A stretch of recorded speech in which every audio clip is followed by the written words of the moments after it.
జామ ఆకులతో ఆ సమస్యలకు చెక్ పెట్టేయండి.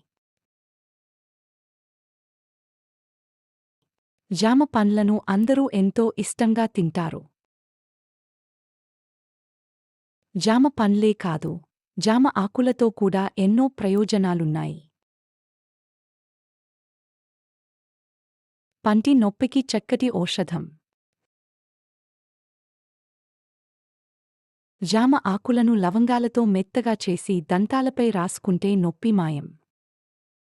జామ ఆకుల్లోని కేలరీలో చెడు కొలెస్ట్రాల్ పొట్టలోని కొవ్వును తగ్గిస్తుంది. జామ ఆకుల రసంతో ఉబకాయానికి చెక్ పెట్టవచ్చు. డయాబెటిక్ రోగులకు జామ ఆకులు మంచి మెడిసిన్. దీన్ని రసంతో రక్తంలోని చక్కెర స్థాయిని కంట్రోల్ చేయవచ్చు. జీర్ణక్రియ మెరుగ్గా ఉంటుంది. అతిసారం, గ్యాస్ వంటి సమస్యలకు జామ రసం చక్కటి మందు.